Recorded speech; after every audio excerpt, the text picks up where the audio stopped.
on a mission. I'm picking the Golden State Warriors to be over 50 wins this season. I want to be clear. No one should bet following advice from Perk or me. That said, I don't feel good about this pick. I don't feel great about it because I don't know when Klay's coming. I don't know when Klay's coming back. I don't know how long it's going to take till he's 90% of the old Klay we know and love. But I'm going over. And I'm going over because they won at a 44-win pace last season with all the rigmarole they were dealing with. Are we trying to build our young players up? Are we trying to win? Who's healthy? Who's not? And I thought in the second part of the season, the last 20, 30 games, when James Wiseman was injured, they rediscovered the team that they're supposed to be, the team that they are. And here's a stat for you. With Steph and Draymond on the floor and no Wiseman, they were plus 10 per 100 possessions. That's superstar elite stuff. I think they leaned back into their ball movement. I think they're going to start Kevon Looney at center just like they did during that stretch and play the young guys a little more sparingly because the Warriors have one goal this season. There aren't two goals. It's not two simultaneous goals of develop and win. It's win. And if you can help us win, you're going to play. And if you can't, you're not going to play as much. And I'm really just crossing my fingers. I'm trying to speak it into existence. We're going to see Klay again. We're going to see Klay close to 100% because we need Klay Thompson. The NBA and the sports world need peak Klay Thompson again. I miss him. Go ahead, Perk. Okay, two things. One, Zach said all that just to agree with me. That's the first thing. The second thing is this, right, Zach? Let me give you a little insight. That plus minus is the most overrated thing in the NBA, in my opinion. Like, we don't want to dive too much in plus minuses, okay? Like, give me the eye test. But with that being said, you still roll with me. So you right there in the books. It's going over 50 wins. Okay, so we're going to look at the bigs there. This is one thing that I want to look at. I understand everything you guys said. I will take the over. But one of the things that you just talked about, Zach, and I have a question. They had the consensus #1 pick in the draft. And you are now just saying, well, we're waiting on Klay Thompson. We're going to start Kevin Looney. How do you not develop the future or the #1 pick in the draft that everyone had on their board? How do you not develop that? He's going to play, and they're going to try and develop him. But he's going to play, and they're going to try and develop him. But just think about this. They took off last year when Kevon Looney started at center again. So let's say Kevon Looney, he's an 18-minute-a-game player. You got 30 minutes left at center. Some of that is going to be Draymond Green at center. Some of that might even be smaller lineups than that. How many minutes are there going to be for Wiseman at center? There are going to be some, maybe a lot if he plays well. And by the way, I'm not low on James Wiseman. I think he got a raw deal last year in terms of fan reaction to him. I think he was exactly what you should have expected for a raw, untested center who barely played college basketball at all. I think he's going to be a solid player. I'm just saying this year, given what Steph did last year, the goal is to win games.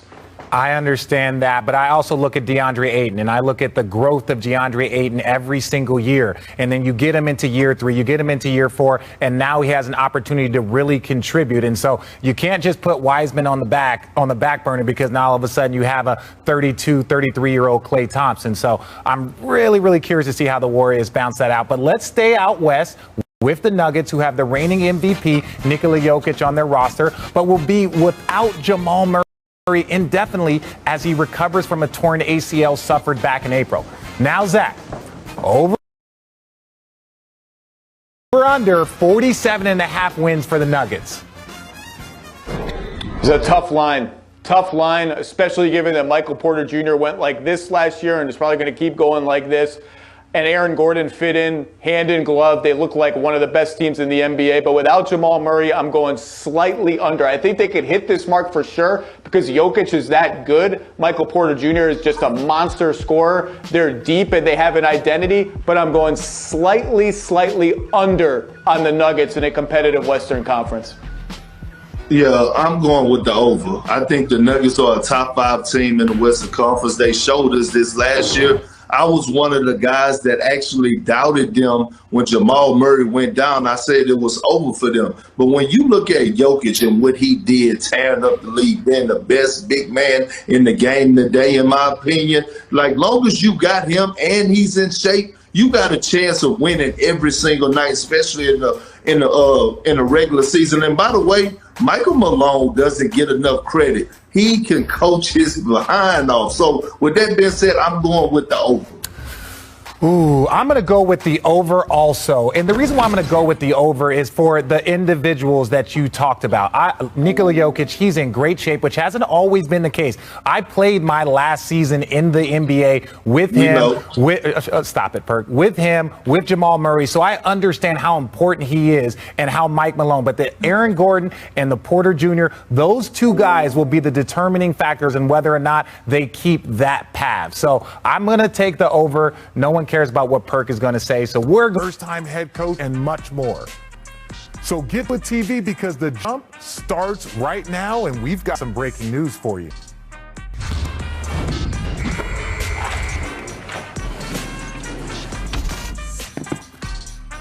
Welcome to The Dump. Now, I'll be joined by 2008 NBA champion Kendrick Perkins and our senior writer, host of the Low Post podcast, Zach Lowe, a little bit later in this segment. But first, major health and safety news respect to next season. WOJ and Baxter Holmes report NBA will not require players to get vaccinated against COVID-19 this season, according to league sources. We now bring in our senior insider, Adrian Wojnarowski, and more on this developing story. Woj, can you tell us more about these negotiations between the league and the NBA Players Association? Richard, listen, the NBA would love to have all of their players vaccinated, and they wish that the union would agree to that idea and that players would get vaccinated just like team officials are going to have to, and coaches and staff around players will have to be vaccinated this season. But that's continued to be a non-starter with the Players Association in their talks with the league, and there's still protocols and issues to work through before they get to exactly what this is going to look like this season. But I think the one thing that both sides know for sure right now, and certainly our reporting is confident is that the union is not going to relent on the issue of vaccinations, that players will not be required to have to be vaccinated. And so there's still going to be a number of players who are going to have to play this season under very different protocols, guidelines than their teammates. Okay, now earlier this month, the NBA sent out a preliminary memo outlining protocols for unvaccinated players, including having lockers far away from their teammates, having to eat and fly and ride on buses in different sections. Could these protocols change as the NBA talks continue with the Players Association? I mean, Richard, there could certainly be tweaks to them, but I think, part of that idea was for players who are unvaccinated to see how difficult their life's going to be in the NBA if they don't get vaccinated this season. And everybody went through it last season in terms of having to deal with all the protocols and how taxing it was throughout the league, players and staff. But certainly you have a much easier existence as a player in this league, being vaccinated, and certainly all of the health considerations and the protections that is going to give you as a vaccinated individual in this country. And I think, but the message from the NBA to the players is, if you aren't going to get vaccinated, it's going to be difficult, and you're going to have a much tougher time just day to day on the court, away from the court, traveling than your vaccinated teammates are going to have. All right. Thank you so much, Woj. Now, Thanks, some Richard. more big news from around the league as we bring in Dak and Perk. According to our Tim McMahon, the Rockets and John Wall have agreed to search for a trade partner. Wall will report to training camp, but according to McMahon, he will not suit up for any of the games as both sides mutually agreed on a bench role would not be best for him. So, Perk, what is your reaction to this? I already knew this was going to happen. I knew this when they drafted Jalen Green, and watching him in summer league, watching him throughout the G League. And when you look at their young core with him and Kevin Porter Jr., both of these guys are young stars in the making. And I was like, where's John Wall going to fit in? Because those two guys both could play the point or the two. They could make plays for each other. And the direction that Houston is going in, they rebuild it. You got Christian Woods as well, who is young. So looking at John Wall, a guy who bounced back off of Achilles injury last year, who averaged 20 and 7, who showed flashes of the old John Wall last season, I know he would be down with the rebuilding stage. So if I'm John Wall, I'm doing the same thing. I'm trying to go somewhere where I can win. where I could at least have a chance to compete for a title. The problem is that he's making a whole lot of lettuce, but it's a lot of teams. There's 3 teams out there that I think should really try to pursue John Wall, and that's the 76ers, that's the Clippers, and that's the Pelicans. Well, look, what do rebuilding teams not like to do? Give up draft picks. And I think that's the issue the Rockets are going to face because, as Perk said, John Wall, by the way, still a solid player. I thought his comeback last year was a nice story. But he's owed $100 million almost over the next 2 seasons. To find a home for that contract for that player is going to be really hard, even though he is still a solid player. The big albatross contracts around the league have either been bought out, like Blake Griffin, for instance, or are on teams that don't really need John Wall or would need to be incentivized to take John Wall. I think Houston's in a tough spot here. Of the teams Perk just mentioned, what's up, Perk? Long time no see, by the way. Of the teams Perk just mentioned, Clippers, yeah, they could cobble together a bunch of picks, a bunch of players to get John Wall. I'm not really sure it makes any sense for them. And the one that he mentioned, though, is the Thunder, just because they have $1 million, a gazillion dollars in cap room. They're like a point guard rehabilitation farm system at this point. They might be realistic. Sixers, I don't really see it. It's just going to be tough for Houston to find a home for him. Well, and this is the thing about John Wall, is that he can still play. Is he worth $48 million? Probably not. But I don't think anybody on the panel would disagree that John Wall can help you win games. And that's also a tough spot when you bring in a player that you know can win games, but you're also trying to develop young talent. And that extra 5 to 7 wins can also drop you from maybe the number 3 pick to the number 8 pick. And that's not what you want to do when you're rebuilding a team. But let's get to an interesting proposal from something in store next season.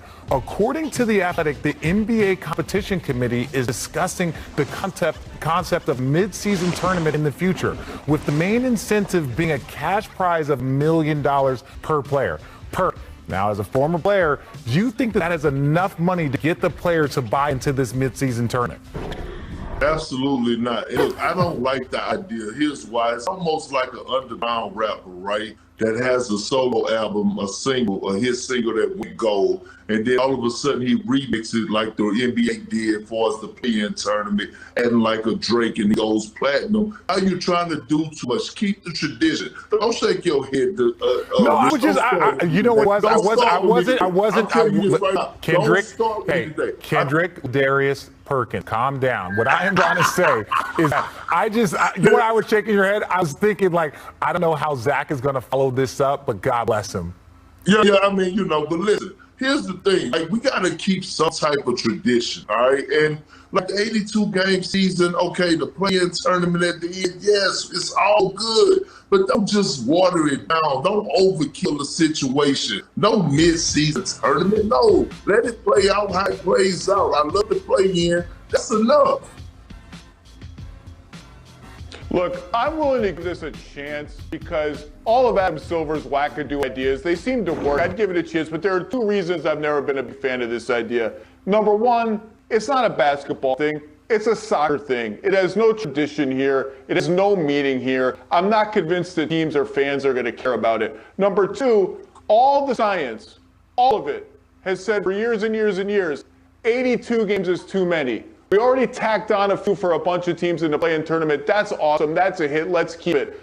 Do we really need to get more games? More games for a tournament that maybe people aren't even care that much about? I'm open to the idea that over time, people will grow to love it. It'll get a cool name, and maybe it'll be at a neutral site for the finals. It'll get a little momentum. But it's more games, and as for the money, look, $1 million to the average player, to the non-star average player makes $8-9 million a year in NBA, or that's about the average player's salary. That's like 12% of that salary. If someone came to me and said, hey, play a couple games for 12% of your salary or whatever it is, I'd say maybe I would do it. Maybe I'm wrong, but it's not.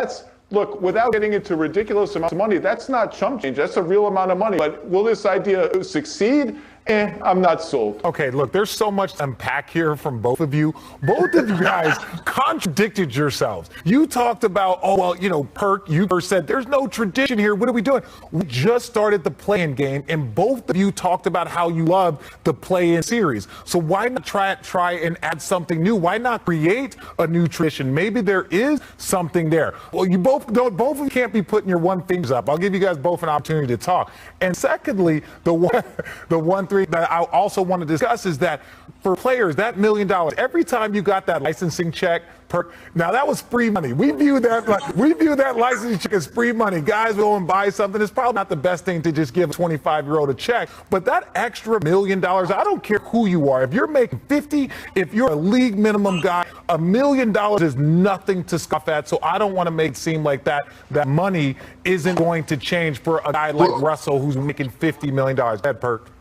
Well, first of all, how am I contradicting myself? And see, this is the problem that I have with you. Every time that you decide to put on the tie, you come on here with a whole different type of swagger. I don't know you. Today you're not RJ, you are Richard. So here's the problem that I have. I did not contradict myself. I said that I love the play-in tournament, but I said we have to keep some type of tradition. That's all I said, Richard. I didn't say that, the play-in tournament tradition. I said we have to keep some type of tradition. We seem like we try to change it all the way across the board. And by the way, we talk about how guys value money. You just said like $1 million. You don't care if guys make this, they'll be in for making $1 million incentive.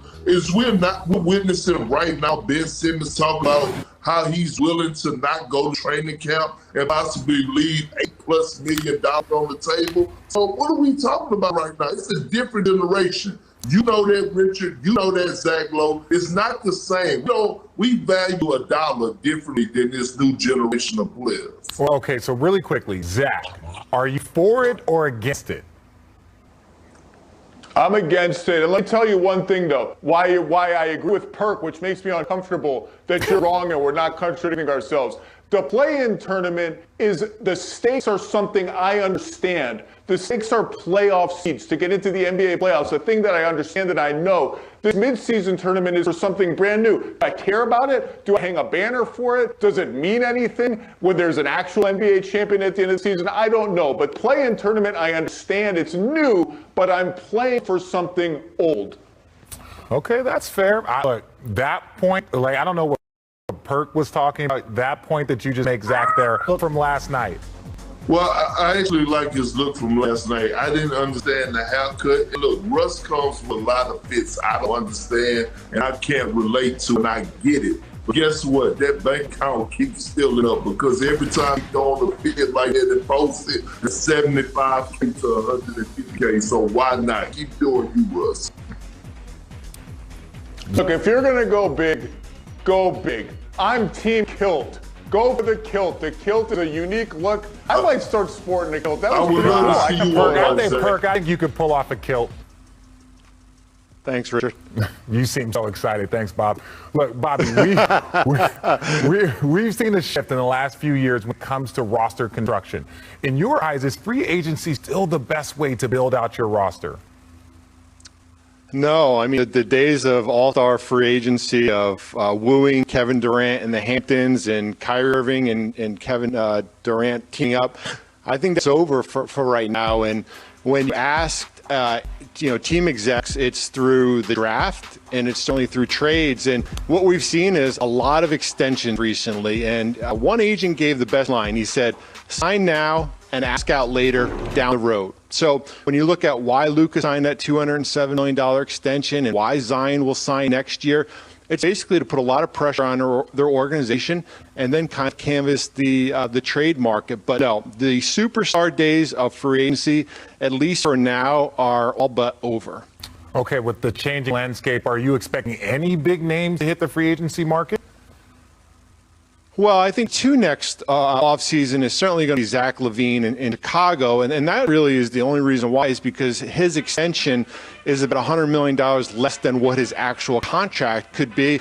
And I think we're all monitoring as far as what is going to happen in Washington with Bradley Beal. Extension eligible starting October 1st, 4 year, $187 million. So those would be your two big names. But I think the interesting thing, out of the last 2 years of All-Stars, out of the 33 players, only 6 potentially could be free agents in the next 2 seasons. So we've got 27 players that are under contract for the foreseeable future here. All right, Bobby, we saw a big salary cap spike in 2016, and that was part of what helped the Warriors sign KD. Are there any signs of a spike coming via the salary cap?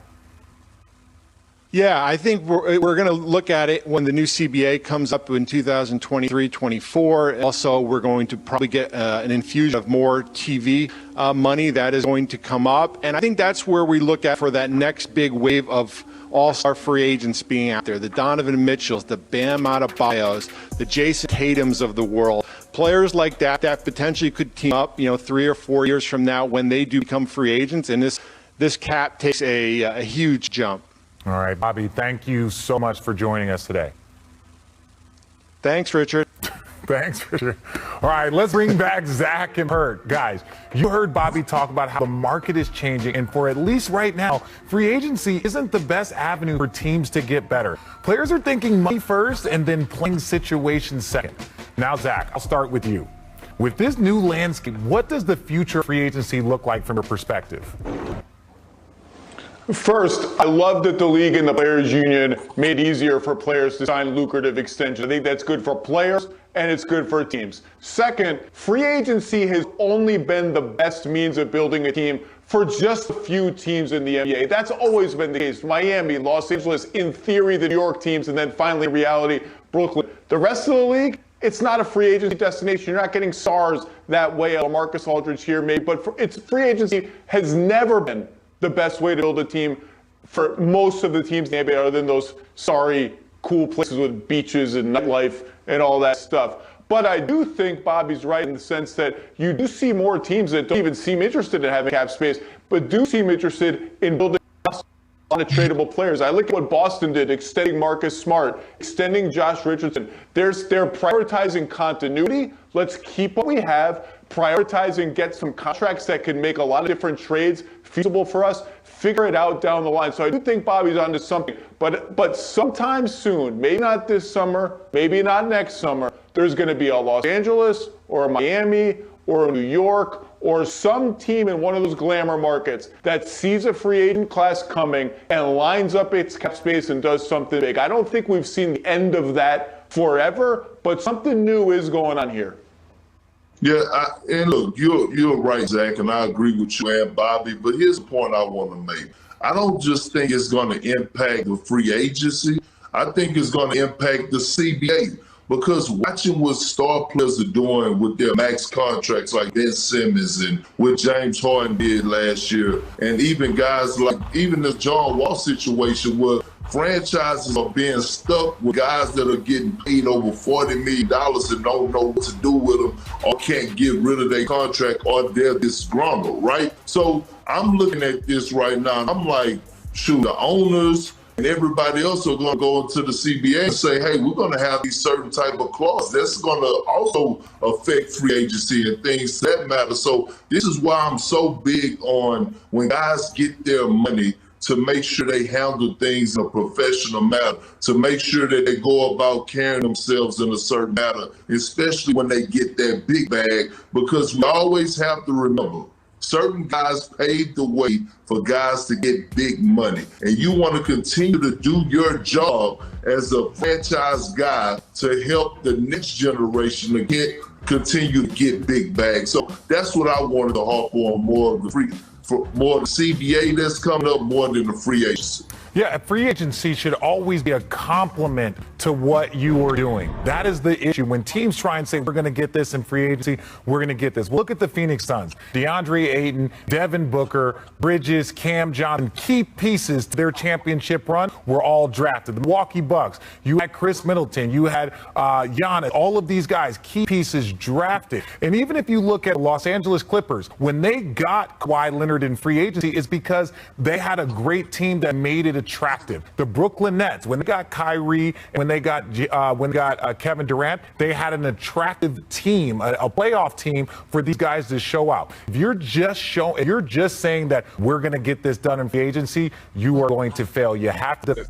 But I just think that what we all bring to the table is a wisdom that a lot of people don't have. Like the way that we're going to be able to come together, hold each other accountable, have each other backs. You know, we have the most knowledge on this one team than the whole NBA have. I think. So if we can't put that together and make something work, then that's on us. That's not on nobody else. So that's something that, you know, that I'm looking forward to. We all talk about it. We all discussed it. We know what's at stake. We're going to have fun with this journey. We're going to enjoy this journey. We're going to embrace it. And I'm excited to do it.